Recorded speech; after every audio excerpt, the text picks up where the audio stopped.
29ویں پارے میں آج سورہ جن کی تلاوت سن رہے تھے۔ جنوں کے حوالے سے لوگوں کے ذہنوں میں بہت ساری باتیں، بہت سارے خیالات، اور کیونکہ ہمارا معاشرہ تھوڑا ہندوستان زدہ معاشرہ ہے، تو اس معاشرے میں سنی سنائی باتیں، ہندوانہ باتیں زیادہ ہیں۔ قرآن اور احادیث طیبہ اور شریعت اسلامیہ جنات کے حوالے سے کیا کہتی ہے، اس بارے میں آج بات کریں گے۔ قرآن مجید فرقان حمید نے ارشاد فرمایا، بسم اللہ الرحمن الرحیم، قل اوحی الی انہ استمع نفر من الجن فقالوا انا سمعنا قرآنا عجبا۔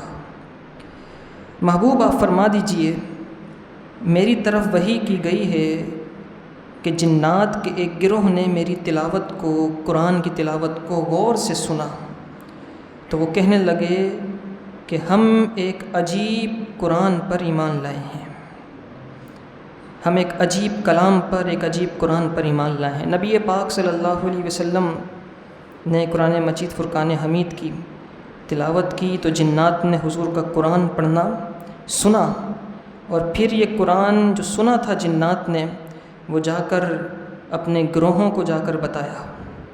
فجر کی نماز میں حضور نے تلاوت فرمائی تھی قرآن کی، اور جنات نے یہ سنا تو سن کے بڑے حیران ہوئے کہ یہ تو بڑا عجیب کلام ہے، قرآناً عجبا، عجیب و غریب کلام ہے، ایسا کلام تو کسی انسان کا نہیں ہو سکتا۔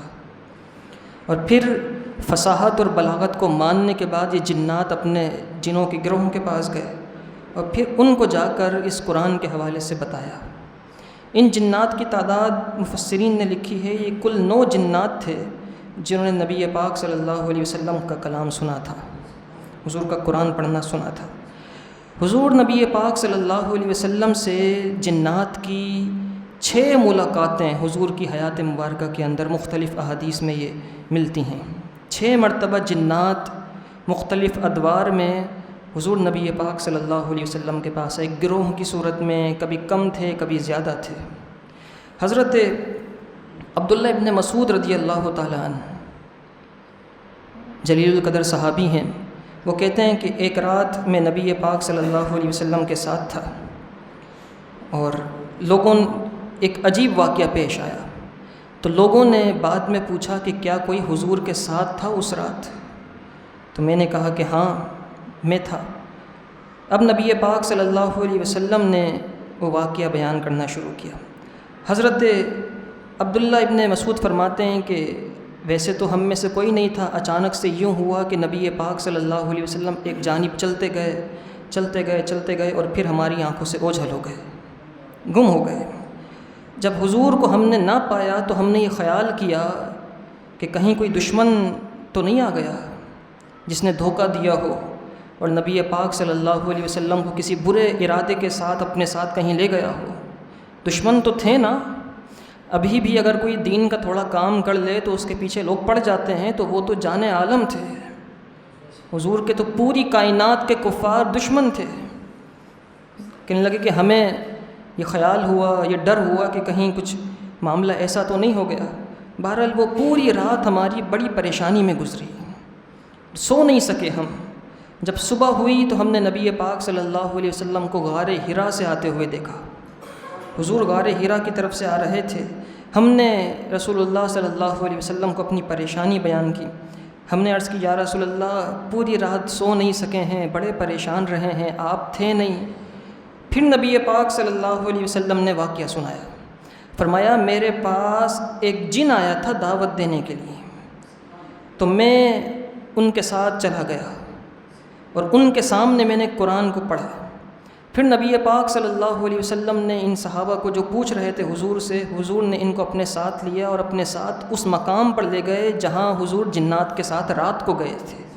تو حضرت عبداللہ ابن مسعود فرماتے ہیں کہ ہم نے اس مقام پر آگ کے جلے ہوئے نشان دیکھے، جیسے کسی نے یہاں پر آگ لگائی ہو، تو وہ نشانات اس چیز کے تھے کہ یہاں سے جنات ہو کر گئے تھے۔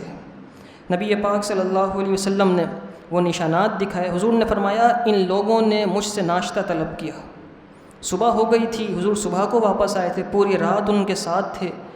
صبح کو جنات نے حضور سے ناشتہ طلب کیا تو نبی پاک صلی اللہ علیہ وسلم نے ان سے فرمایا کہ تمہاری غذا، تمہارا کھانا یہ ہوگا کہ جس ہڈی پر اللہ کا نام لیا جائے گا، یعنی وہ ہڈی، اس جانور کی ہڈی جسے اللہ کا نام لے کر ذبح کیا گیا ہو، اور کھانے والے نے کھاتے وقت بھی بسم اللہ پڑھی ہو، اللہ کا نام لیا ہو، اسے کھایا ہو، پھر اس نے پوری ہڈی کھا لی ہو، اس پر جتنا گوشت تھا سب کھا لیا ہو، پھر اس ہڈی کو پھینک دیا۔ حضور نے فرمایا اے جنوں، جب ایسی کوئی ہڈی تمہارے ہاتھ میں آئے گی، اللہ کے حکم سے تمہارے لیے اس پر پھر سے گوشت آ جائے گا اور وہ ہڈی تمہاری غذا ہوگی۔ اور پھر حضور نے فرمایا یہ جو جانوروں کی لید ہوتی ہے، گوبر ہوتا ہے، یہ تمہارے جانوروں کی غذا ہوگی، تمہاری غذا یہ ہڈیاں ہوں گی، اور تمہارے جانوروں کی غذا جانوروں کی، انسانوں کے جانوروں کی لید اور گوبر ہوگا۔ پھر نبی پاک صلی اللہ علیہ وسلم نے تعلیم فرمائی امت کو، فرمایا اسی لیے ہڈیوں سے، گوبر سے اور لید سے استنجا نہ کیا کرو، کیونکہ یہ تمہارے بھائی جنوں اور ان کے جانوروں کی غذائیں ہیں۔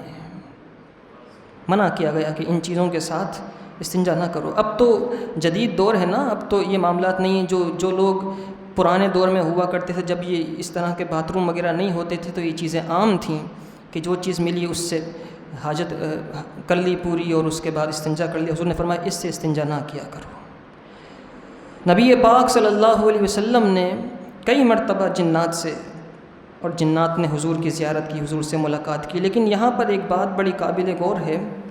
کچھ لوگ یہ سمجھتے ہیں کہ سر سید احمد خان بڑا قوم کا مصلح اور بہت کوئی مذہبی پیشوا اور رہنما تھا، اس کا ظاہری حلیہ اتنی بڑی ترکی ٹوپی اور اتنی بڑی داڑھی اور اتنا بڑا اوپر سے وہ اس کا کوٹ دیکھ کے یوں لگتا ہے بڑا مذہبی رہنما ہوگا، لیکن دراصل سر سید احمد خان قرآن کی بہت ساری آیات کا منکر تھا۔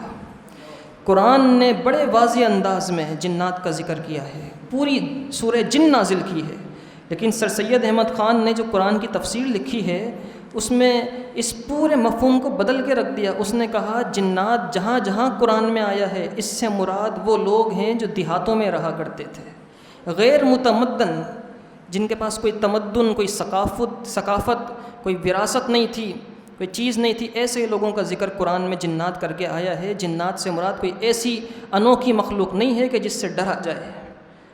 اس نے تفسیر قرآن میں یہ الفاظ لکھے ہیں۔ سر سید احمد خان کو یوں مانا جا سکتا ہے کہ اس نے مسلمانوں کی تعلیم میں کردار ادا کیا، علی گڑھ کالج بنایا جو بعد میں یونیورسٹی بنا، اینگلو مسلم سوسائٹی بنائی، محمدن ایجوکیشنل سوسائٹی بنائی، ایجوکیشنل کانفرنسز بنائیں، اور دیگر جو کام کیے اس نے، وہ سارے کام مانے جا سکتے ہیں تعلیمی اعتبار سے اس نے کیا ہوگا، لیکن مذہب کے اعتبار سے وہ ملحد اور نیچری تھے، وہ اسلام پر جو حضور کا دین ہے اس پر نہیں تھے۔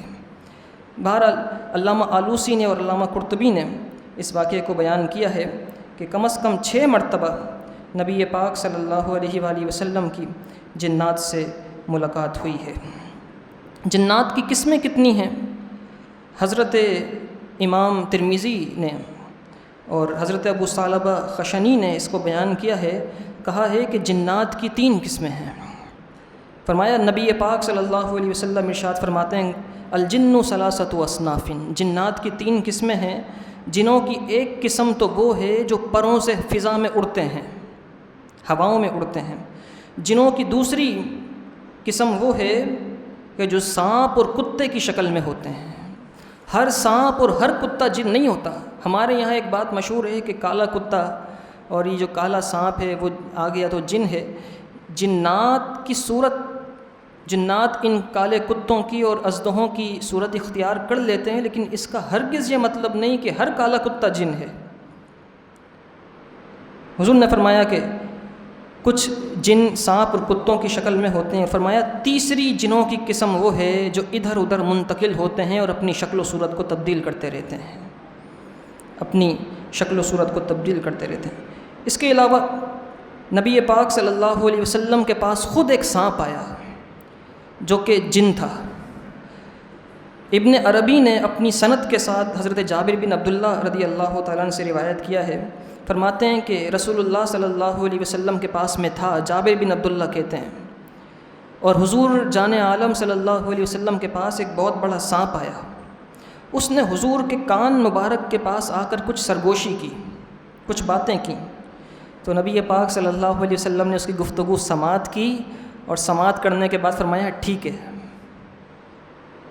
ٹھیک ہے کہا تو وہ سانپ چلا گیا۔ وہ سمجھتے ہیں بولیاں سب کی، وہی بھرتے ہیں جھولیاں سب کی۔ چاہے کوئی بھی ہو حضور سے آ کے اپنی پریشانی بیان کرتے۔ حضور نے فرمایا ٹھیک ہے، وہ چلا گیا۔ کہتے ہیں جب وہ چلا گیا تو میں نے نبی پاک صلی اللہ علیہ وسلم سے دریافت کیا، میں نے پوچھا یا رسول اللہ یہ کیا معاملہ تھا، یہ سانپ اژدہا کیوں آیا تھا اور کیا کہہ رہا تھا اور آپ نے اس کو یہ کہا ٹھیک ہے؟ تو نبی پاک صلی اللہ علیہ وسلم نے فرمایا یہ جنات میں سے ایک جن تھا اور کہہ رہا تھا کہ اپنی امت کو یا رسول اللہ حکم دے دیں کہ یہ ہڈیوں سے اور لید اور گوبر سے استنجا نہ کیا کریں، جب یہ گندی ہو جاتی ہیں تو ہم کھا نہیں پاتے ہیں، ہم گندی ہو جاتی ہیں تو کھا نہیں پاتے، اللہ تعالیٰ نے اسے ہمارا رزق بنا دیا ہے۔ تو نبی پاک صلی اللہ علیہ وسلم نے پھر اپنی امت کو یہ تعلیم دی۔ جنات کی اولادیں بھی ہوتی ہیں، ان کے بچے بھی ہوتے ہیں۔ امام سیوطی رحمۃ اللہ تعالیٰ علیہ نے اپنی کتاب میں لقۃ المرجان فی احکام الجان کے اندر آپ نے فرمایا کہ اللہ تعالیٰ نے جو قرآن مجید فرقان حمید میں فرمایا ہے نا فَتَتَّخِذُونَهُ وَذُرِّيَّتَهُ، اس سے مراد یہ ہے کہ جنات کی اولادیں بھی ہوتی ہیں، اور جنوں کی اولادیں بھی ایسے ہی پیدا ہوتی ہیں جیسے انسانوں کی پیدا ہوتی ہیں۔ اور ایک قول کے مطابق جو ابلیس ہے اس کی اولادیں اس طرح پیدا ہوتی ہیں کہ اللہ تعالیٰ نے اس کی ایک ران میں مرد کا عضو اور بائیں ران میں عورت کا عضو ڈال دیا ہے، اور جب اس کو ملاتا ہے تو اس کے اولاد ہو جاتی ہے۔ اور جنات کی اولادیں کتنی کثرت سے ہوتی ہیں۔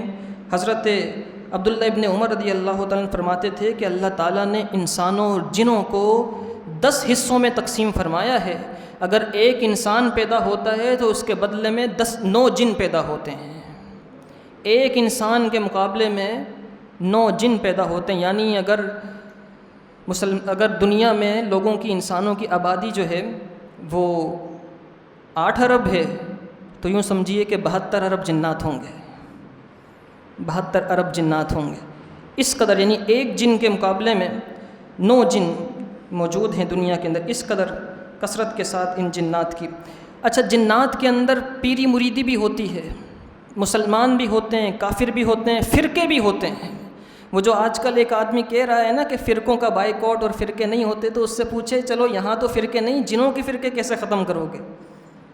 وہ جو کتابی علمی اور نہ جانے کیا کیا باتیں چلتی ہیں۔ حضرت احمد بن سلمان نجار اپنی کتاب امالیہ میں بیان کرتے ہیں، فرماتے ہیں کہ امام مسلم کے جو استادوں میں سے ہیں حضرت علی ابن حسین بن سلیمان ابو شعثہ، وہ کہتے ہیں ہم نے امام اعمش کو یہ فرماتے ہوئے سنا ہے کہ ہمارے یہاں ایک جنات میں سے ایک جن نے کسی جنی سے نکاح کر لیا، میری اس سے ملاقات ہوئی تو میں نے اس سے پوچھا اے جن ذرا یہ بتا تجھے کھانے میں کیا پسند ہے؟ تو اس نے کہا مجھے کھانے میں چاول پسند ہے۔ کہتے ہیں میں نے اس جن کو چاول لا کر دیے۔ کہتے ہیں عجیب معاملہ تھا، چاول کی پلیٹ سامنے موجود تھی، وہ چاول کھا رہا تھا، چاول کا لقمہ بھی اٹھتا تھا، لیکن نہ وہ نظر آتا تھا نہ کہاں جاتا تھا یہ نظر آتا تھا، بس چاول اٹھتے تھے اور غائب ہو جاتے تھے، اٹھتے تھے اور غائب ہو جاتے تھے۔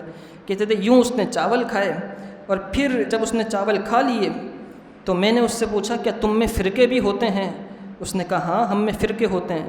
تو امام اعمش فرماتے ہیں میں نے اس سے پوچھا یہ بتاؤ کہ تم میں جو راوزی فرقہ ہے، شیعوں کا فرقہ ہے، اس کے بارے میں تم کیا کہتے ہو؟ تو اس نے کہا راوزی تو ہم میں سب سے بدترین جنات ہیں، سب سے برے جنات جو ہم میں ہیں، وہ کہا وہ راوزی ہیں۔ آج کل کچھ لوگوں کو راوزیوں سے بڑی محبت پیدا ہوئی ہے، اس وجہ سے کہ ایک راوزی وہ مارا گیا۔ اس ایران اسرائیل کے ساتھ جو کر رہا ہے وہ قابل تحسین عمل ہے، لیکن یہ بات بھی یاد رہے کہ ایران کے سپریم لیڈر نے اس سے پہلے عراق میں 3 لاکھ سنی مسلمانوں کو شہید کیا ہے۔ لبنان میں جو ہوا، تیونس میں جو ہوا، دیگر سنی مسلمانوں کی نسل کشی کی گئی ہے، صدام حسین کو مارا گیا ہے، اور میں نے خود اپنی آنکھوں سے دیکھا عراق کے بچیوں کو روتے ہوئے، چھوٹی چھوٹی بچیوں کو، وہ یہ کہا کرتی تھیں ہماری عورتیں چھوڑ دی گئی ہیں، سارے مرد مار دیے گئے ہیں، نسل کشی، پلینڈ نسل کشی کی گئی ہے۔ امام اعمش کہتے ہیں اس جن نے مجھے کہا کہ ہم میں سب سے برا فرقہ رافضیوں کا فرقہ ہے۔ یہ جو جنات ہیں ان میں عورتیں بھی ہوتی ہیں، اور بعض اوقات یہ جنات عورتیں جو ہیں وہ مردوں پر فریفتہ بھی ہو جاتی ہیں۔ مدینہ منورہ کا ایک واقعہ ہے، علامہ ابو یوسف سروجی فرماتے ہیں کہ مدینہ منورہ میں ایک جن خاتون جنی ایک مرد کے پاس آئی اور اس سے کہنے لگی کہ میں تمہارے پاس آئی ہوں، تم مجھ سے شادی کر لو، تم مجھے اچھے لگتے ہو، تم مجھ سے شادی کر لو۔ تو اس مرد نے اس سے شادی کر لی، شادی ہو گئی۔ کہتے ہیں جب رات ہوتی تھی تو وہ جن خاتون جو تھی وہ عورت کے لباس میں دلہن بن کے اس کے پاس آ جاتی تھی اور دن میں چلی جاتی تھی۔ ایک مرتبہ وہ جن خاتون جس کا نکاح اس مرد سے ہوا تھا، شادی ہوئی تھی، اس جنی عورت نے کہا کہ اب ہمارا قافلہ، ہمارا قبیلہ مدینے سے جانے والا ہے، اب تم مجھے طلاق دے دو تاکہ میں اپنے گھر والوں کے ساتھ چلی جاؤں، جب تک تھی یہاں پر تمہارے نکاح میں تھی۔ تو اس آدمی نے طلاق دے دی، وہ جن چلی گئی اپنے قبیلے کے ساتھ۔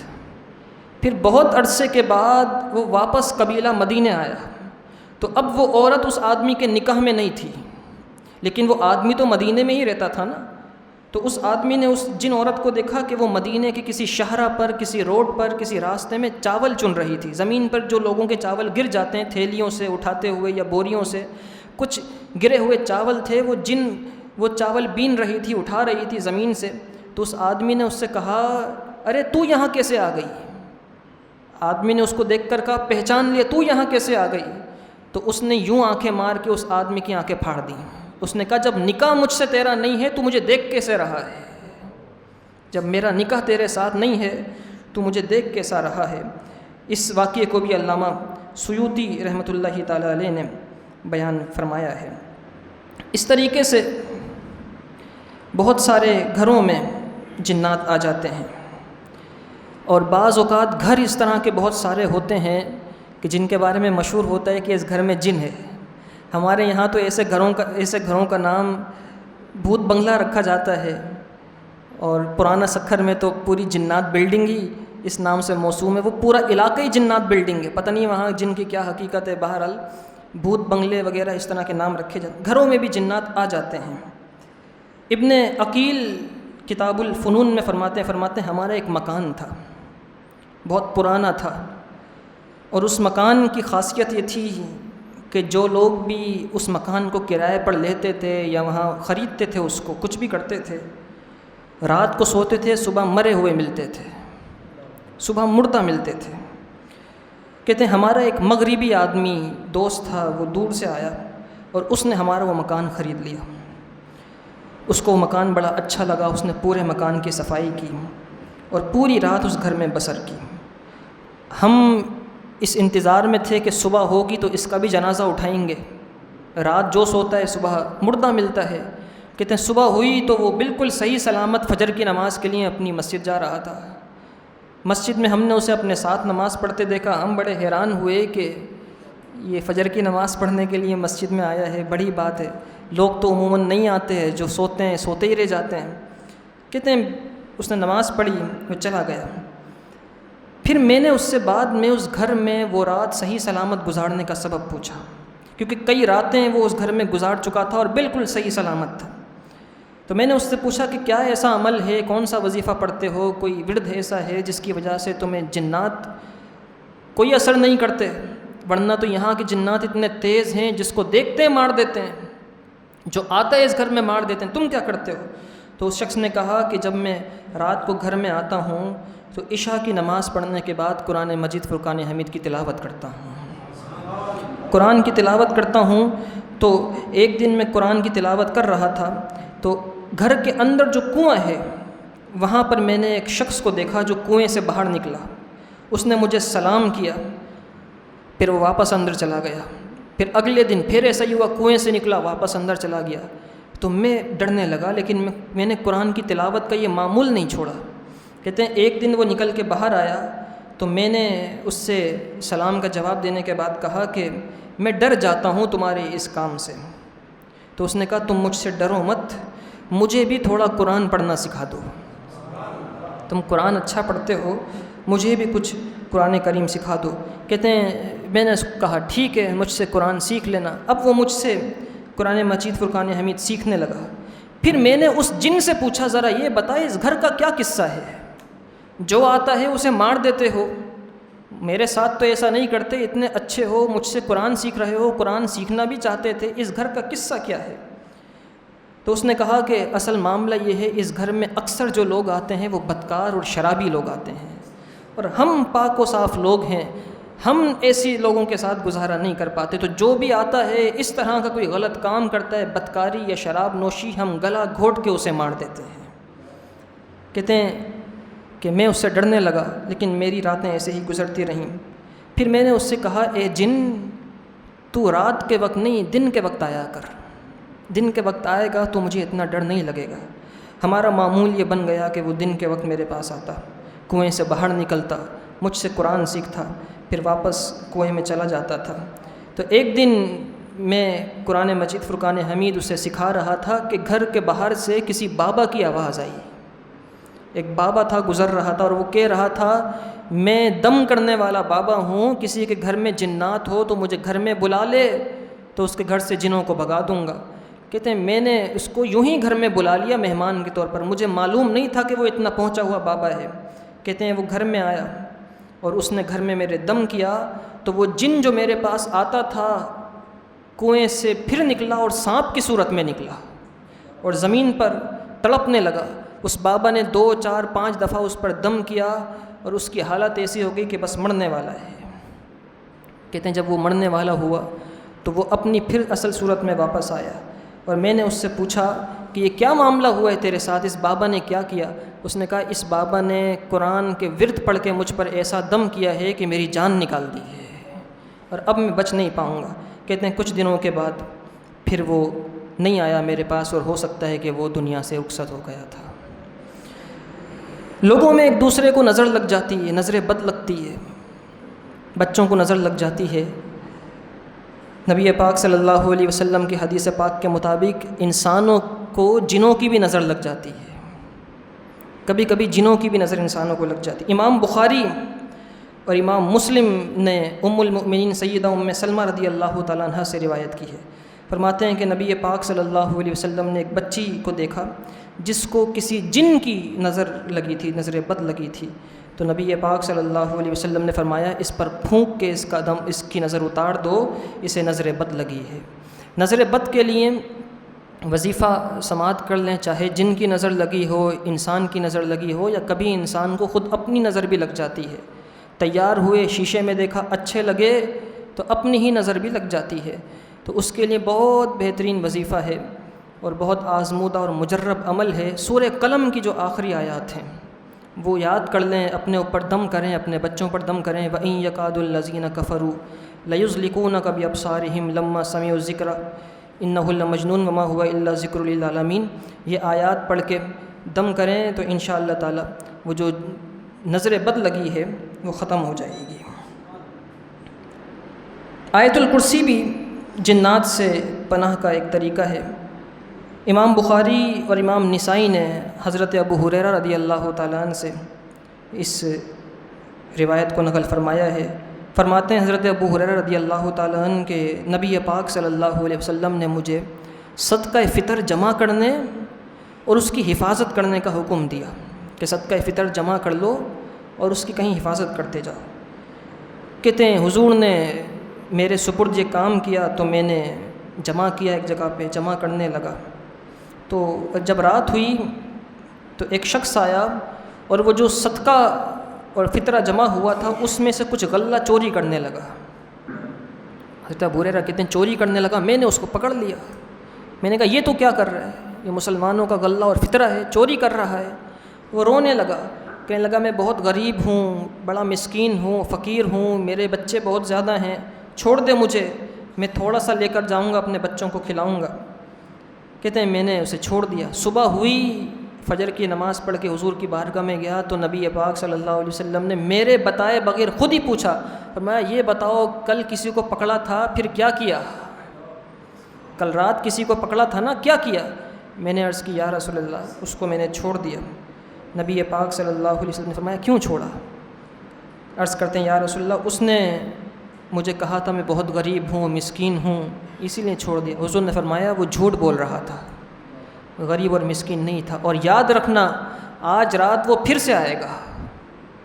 جو ہوا تھا اس کی بھی خبر دی، جو ہونے والا ہے اس کی بھی حضور نے خبر دی، جو ہو چکا ہے جو ہوگا حضور جانتے ہیں۔ بخاری اور مسلم کی حدیث ہے، کوئی ہم نے اپنے پاس سے بیان کیا ہو یہ عقیدہ تو کوئی شخص کہہ سکتا ہے، بخاری اور مسلم کی حدیث ہے، اور حضرت ابو ہریرہ رضی اللہ تعالیٰ عنہ راوی ہیں جو سب سے زیادہ احادیث طیبہ روایت کرنے والے راوی ہیں۔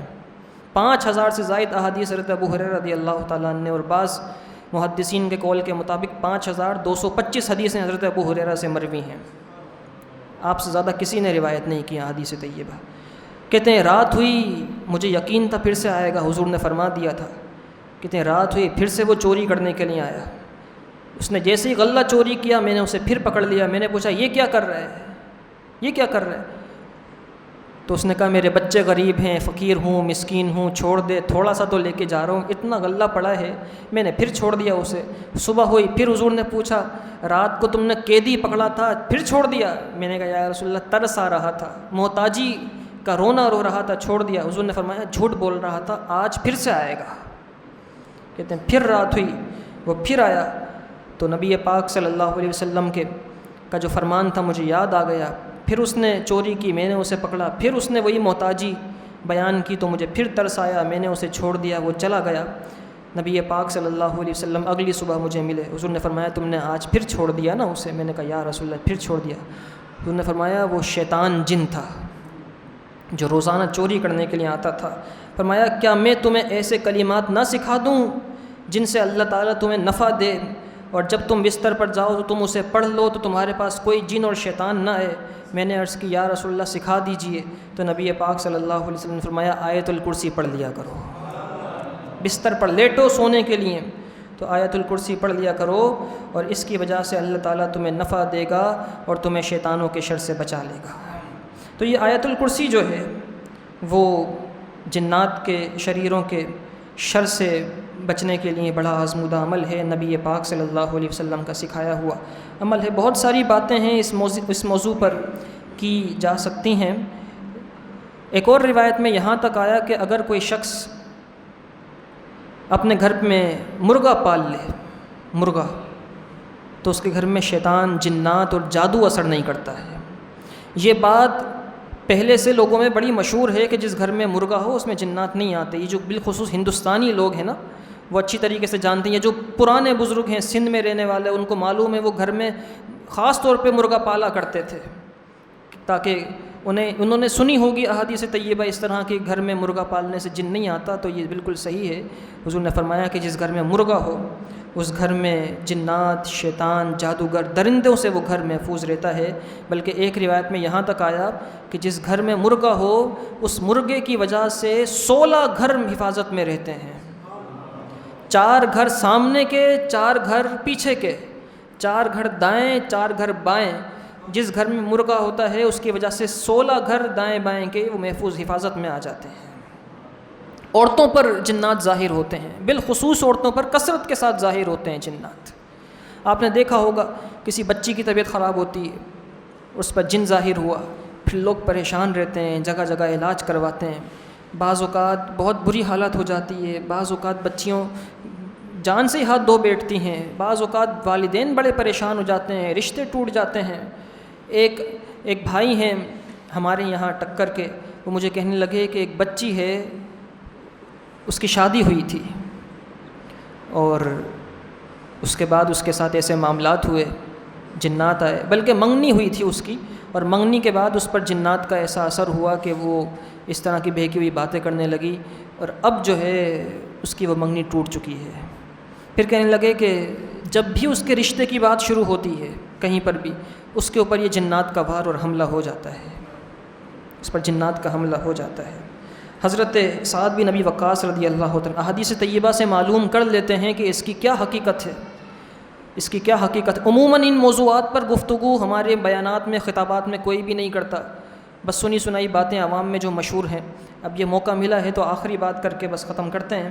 حضرت سعد بن ابی وقاص رضی اللہ تعالیٰ عنہ فرماتے ہیں کہ میں اپنے گھر کے صحن میں تھا، اچانک میرے پاس میری بیوی آئی، اور بیوی کے ساتھ کوئی ایسا معاملہ تھا کہ کوئی اور اس کے ساتھ ایک قاصد آیا، میرے گھر پہ کام کرنے والا لڑکا، وہ کہنے لگا کہ تھوڑا آگے چلیے، آپ کی بیوی وہاں کھڑی ہے۔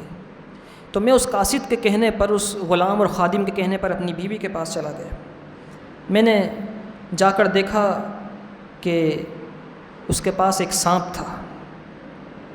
وہ کچھ دیر ٹھہری رہی، اس نے مجھے دیکھا، پھر میں نے اس سانپ کو دیکھا تو وہ سانپ کچھ عجیب ہی شکل کا تھا، کچھ الگ ہی سانپ لگ رہا تھا۔ تو میری بیوی مجھے کہنے لگی یہ وہ سانپ ہے جو کچھ دنوں پہلے مجھے جنگلوں میں نظر آیا تھا، جھاڑیوں میں نظر آیا تھا، اور پھر یہ میرے پیچھے آ رہا تھا، اچانک سے یہ غائب ہو گیا، اب آج پھر سے یہ گھر میں ظاہر ہوا ہے، نہ جانے کہاں سے آ گیا ہے۔ اور میں اس سانپ کو اس لیے پہچان گئی ہوں کیونکہ اس سانپ نے وہاں جھاڑیوں میں میرا پیچھا کیا تھا، یہ وہی سانپ ہے، میں اسے پہچانتی ہوں۔ حضرت سعد بن ابی وقاص کہتے ہیں میں نے خطبہ پڑھا، اللہ کی حمد اور ثنا بیان کی، پھر میں نے اس سے کہا کہ تو نے مجھے تکلیف پہنچائی ہے، اللہ کی قسم اگر تو اب مجھے نظر آیا تو میں تجھے قتل کر دوں گا، میں رسول اللہ کا صحابی ہوں، تو یہاں سے چلا جا، اب نظر آیا تو میں تجھے قتل کر دوں گا۔ کہتے ہیں کہ وہ میرے گھر سے نکل کر باہر چلا گیا، اور پھر وہ مسجد نبوی میں آیا، رسول اللہ صلی اللہ علیہ وسلم کے منبر کے پاس آ کر کھڑا ہوا، اس سانپ نے آسمان کی طرف منہ کیا اور پھر غائب ہو گیا، آسمان کی طرف منہ کیا اور پھر غائب ہو گیا۔ شارحین حدیث نے اس حدیث کے بعد یہ لکھا ہے کیونکہ یہ سانپ حضرت سعد بن ابی وقاص کی زوجہ کے پاس آیا تھا، اور سعد بن ابی وقاص جلیل القدر صحابی ہیں، تو اللہ تعالیٰ نے اس شرف صحابیت کی وجہ سے ان کی بیوی کو بچا لیا تھا۔ سعد بن ابی وقاص وہ صحابی رسول ہیں جن کے لیے نبی پاک صلی اللہ علیہ وسلم نے فرمایا یا سعد ارمی یا سعد فدا کا ابی و امی، جب آپ تیر چلا رہے تھے تو حضور فرما رہے تھے اے سعد تیر چلاؤ، میرے ماں باپ تم پر قربان ہیں۔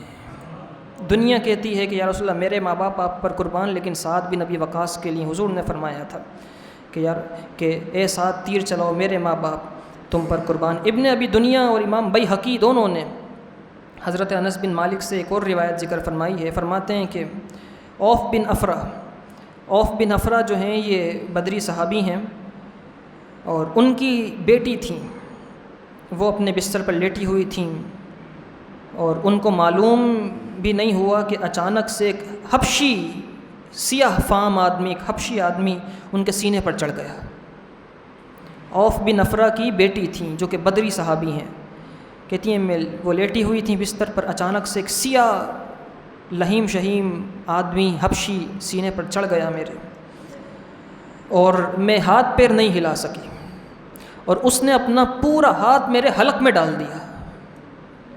کہتے ہیں حلق میں ڈالا تو اچانک سے ایک پیلے رنگ کا کاغذ آسمان سے نیچے گرا، وہ میرے سینے پر گرا، تو اس حبشی نے جو میرے سینے پر چڑھا ہوا تھا اس نے وہ کاغذ اٹھایا اور اس نے اس کو پڑھا، تو اس میں یہ لکھا ہوا تھا کہ یہ نیک انسان کی بیٹی ہے، اس سے دور ہو جا، اس پر تیرا کوئی حق نہیں ہے، اس سے دور ہو جا، اس پر تیرا کوئی حق نہیں ہے۔ وہ فرماتی ہیں کہ وہ سیاہ فام جو آدمی تھا وہ اٹھا اور اس نے میرے حلق سے اپنا ہاتھ نکالا اور پھر اپنا ہاتھ میرے گھٹنے پر مارا۔ کہتے ہیں اتنا تیز اس نے ہاتھ مارا کہ میرا گھٹنا بکری کے سر کے جتنا سوج گیا۔